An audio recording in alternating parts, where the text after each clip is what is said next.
मध्ये पोलिसांनीच बेकायदा काढला फोनचा तपशील, बेकायदा सीडीआर काढणारा हवालदार निलंबित.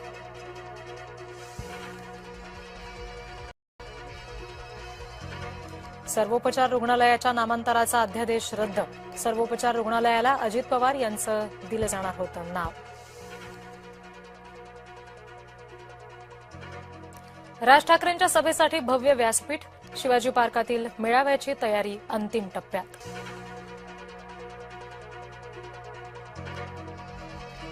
महायुतीमध्ये ऐकावं ते नवलच. राज्यात इतिहासातला सर्वात मोठा महसूल घोटाळा झालाय. महसूल मंत्रीच देतायत घोटाळ्याची कबुली.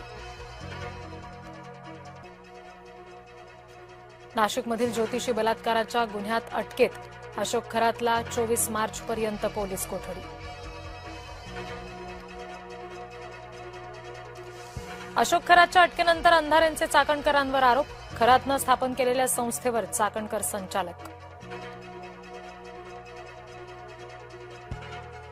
अजित पवारांच्या अपघातासंदर्भात फडणवीसांचं शहांना पत्र. फडणवीसांनी शहांना 6 मार्चला लिहिलेलं पत्र समोर.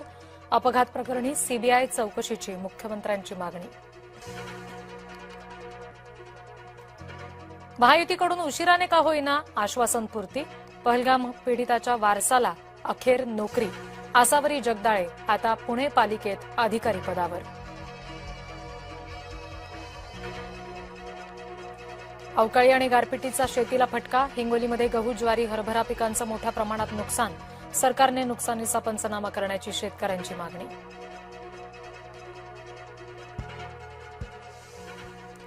मुख्यमंत्री देवेंद्र फडणवीस दिल्लीला रवाना. केंद्रीय संचालन समितीच्या बैठकीला उपस्थित राहणार. निवडणूक जाहीर झाल्यानंतर समितीची पहिलीच बैठक.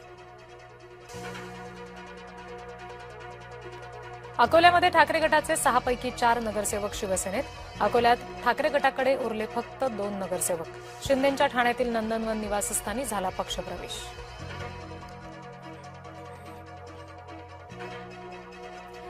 पुणे जिल्हा परिषदेवर राष्ट्रवादीचाच अध्यक्ष. अध्यक्षपदासाठी वीरधवल जगदाळे यांच्या नावावर शिक्कामोर्तब. निवडणूक बिनविरोध होण्याची शक्यता.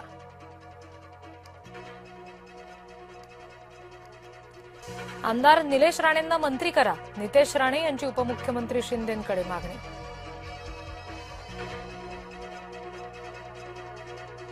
लासलगाव बाजार समितीत कांद्याचा लिलाव 3 दिवस बंद. गुढीपाडवा आणि रमजान ईद निमित्त कांदा लिलाव बंद.